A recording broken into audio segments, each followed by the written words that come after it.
러시아가 사상 초유의 경제위기를 맞고 있습니다. 우크라이나 침공으로 루블화는 거의 휴지 조각이 돼버리고 말았고 그로 말미암아 러시아의 증권시장 역시 사상 초유의 하락을 경험하고 있습니다. 이러한 상황에서 국제금융가들과 글로벌 엘리트들은 어느 나라가 생존하게 될지 어느 나라의 화폐가 중 기축통화로 자리잡게 할지 선별 작업이 진행되고 있어 충격을 줍니다. 올해 중순경 IMF 집행위원회에서는 특정 국가화폐위 SDI 특별인출권 편입에 관한 심사가 진행될 것으로 보이고 있습니다. 원래 5년에 한 번씩 하는 회의인데 세계적인 질병 사태로 미뤄져서 올해 겨우 개최하게 되는 것입니다. 그런데 이 회의에서 한국의 원화의 운명이 일본 엔화, 스위스 프랑 등과 유사한 중 기축통화로서의 가치를 지닌 화폐로 운명이 달라질 수 있을 것이라는 관측이 나옵니다. 속도전략TV를 보시고 좋아요 버튼과 댓글을 달아주시면 큰 부자가 되실 거예요. 세계에서 가장 안전한 돈은 미국 달러가 영국 파운드 스털링, 일본 엔화, 유럽 유로화 그리고 마지막으로 중국 인민폐가 있습니다. 바로 이 통화들은 모두 IMF 국제통화기금의 특별인출권에 편입된 화폐들로서 사실상 금과 같은 안전자산으로 분류됩니다. IMF가 제시하는 편의 교권에는 수출 조건이 있습니다. 해당 국가에서 수출하는 규모가 어느 정도 되는지에 따라서 그 나라의 화폐를 SDI에 편입시킬 것이냐 여부를 결정합니다.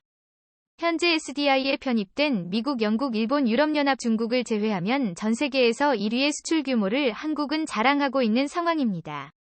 이 때문에 금년도 IMF ST 편입 심사에서 한국 원화가 포함될 가능성이 있다는 분석이 나오고 있습니다. 하지만 여기에는 국제금융자본과 집단 그리고 세계의 정치를 움직이는 글로벌리스트들 간의 정치적 상황에 따라서 해당 국가의 기축통화 가입 여부를 심사하게 됩니다. 그럼 상황이 어떻게 돌아가는지 살펴봅니다. 첫 번째, 중국 위안화 대출 가능성. SDR은 IMF의 준비자산으로서 SDR을 지정되려면 IMF 회원국의 투표가 필요합니다. 미국은 IMF 투표권의 16.5위 투표권을 행사할 수 있어서 워싱턴 정가의 견해로 SDR 편입 여부가 결정되게 됩니다. 1999년 유로화가 IMF 특별인출권 화폐에 포함된 이후로 2015년 중국의 위안화가 SDI에 편입됐습니다. 2000년대 이래로 중국은 미국 9.11 테러 사건 이후 미국이 주도하는 세계 질서에 매우 잘 협력해왔습니다. 서브프라임 사태, 유럽발 금융위기도 잘 버티며 미국을 능가하는 경제대국으로 야nom을 펼쳤습니다. 결국 중국은 일본의 GDP를 능가하는 세계 위의 GDP 국가가 돼버렸고 중국의 끈질긴 워싱턴 정가의 불인 로비로 인해서 위안화는 IMF SDI 특별인출권 화폐로 편입됐습니다. 이렇게 중국 위안화가 IMF SDI에 편입된 것은 국제정치적으로 엄청난 영향을 끼쳤습니다. 바로 아프리카가 중국의 식민지마가 됐기 때문입니다. 막강해진 위안화 패권을 이용해 중국은 아프리카에 엄청난 위안화를 뿌리며 아프리카의 인프라를 확대하기 시작했습니다. 심지어 2015년 위안화가 SDI에 편입된 이후로 짐바브웨에서는 중국 인민폐를 법정화폐로 사용하겠다고 선언하면서 중국의 윗세가 아프리카에서 엄청난 영향력을 발휘하기 시작했습니다. 아프리카 대륙은 가난한 나라들이지만 가장 많은 UN 회원국을 보유한 대륙입니다. 아프리카의 UN표만 획득해도 UN에서 발언권이 그만큼 세지는 것입니다. 중국의 이러한 패권은 1대1로 확대되기 시작했고 세계 물류망을 중국이 점점 잠식해가면서 미국 등 서방 국가들의 입지가 점점 흔들리기 시작했습니다. 이 때문에 2017년도부터는 중국 위안화를 SDI에서 퇴출해야 한다는 엘리트들의 목소리가 높아지고 있습니다. 벤자민 제이 코엔 캘리포니아대 국제정치경제학 교수는 2015년 위안화가 SDI에 편입될 당시 첫 번째 기준인 수출 규모에 있어서 세계 최고의 수출 규모를 갖고 있어 편입 기준에 충족하여 SDR이 포함됐으나 중국의 금융시장은 원시적이고 화폐는 자유롭게 사용할 수 없고 폐쇄적이라고 지적을 하며 위안화의 SDI에서의 퇴출 가능성을 언급했습니다.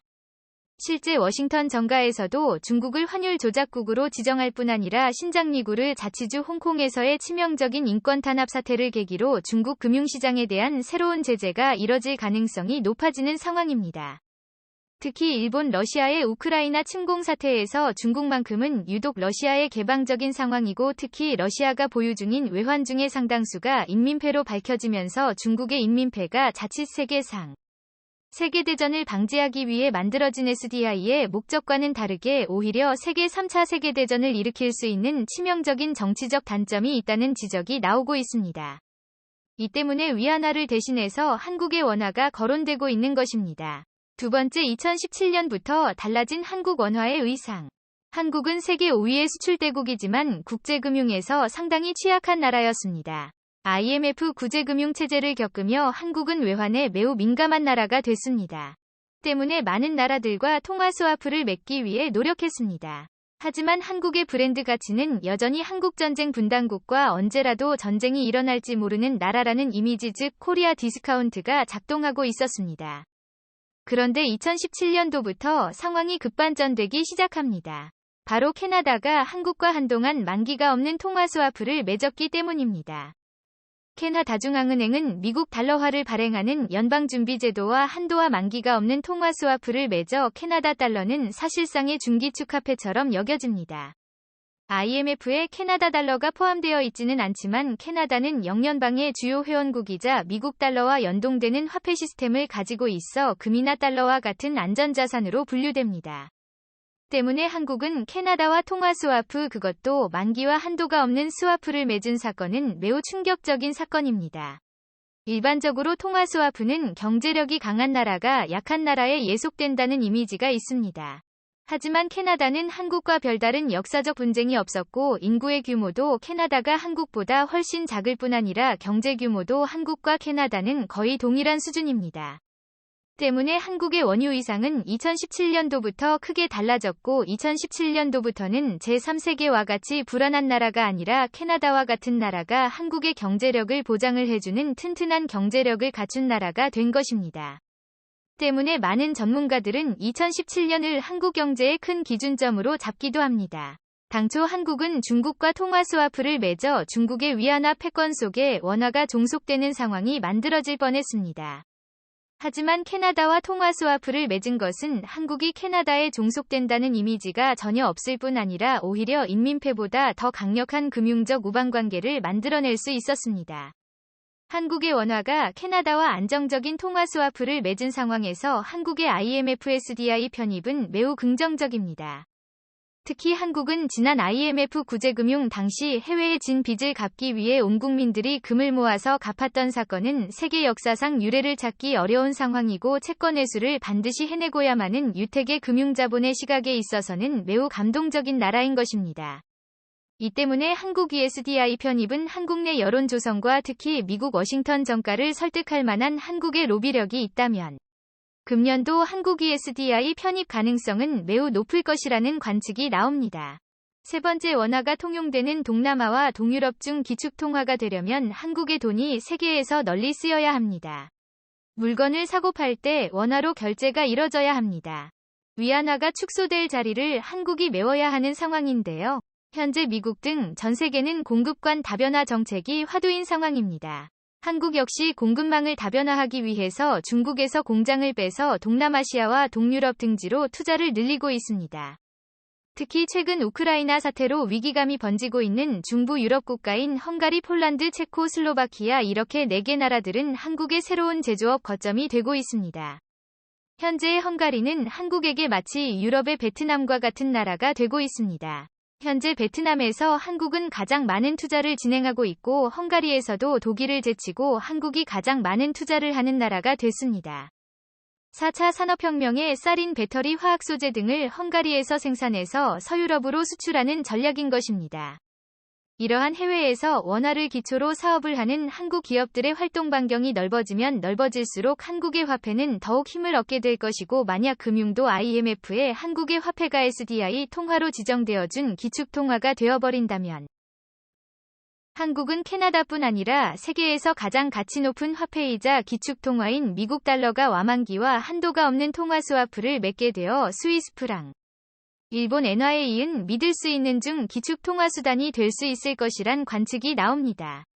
네 번째, 북한과 만주지방의 원화 경제권 편의 SDI의 조건 중 많은 인구가 거래를 때 많이 사용되는 화폐여야 할 통화로서의 가치와 오랜 유지가 가능합니다. 현재 한국의 원화는 5천만 한국 인구만이 거의 거래를 하고 있는 상황입니다. 하지만 2,500만 명의 북한에서만 이어 한국의 원화가 통용되기 시작하면 이야기가 달라집니다. 한국 인구의 50%가 화폐 사용 범위가 더욱 넓어지게 됩니다.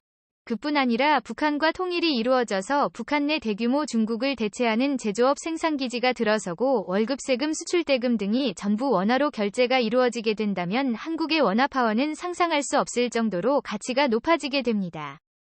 그뿐 아니라 가장 눈여겨볼 만한 곳은 중국 동북 삼성 지방 만주입니다.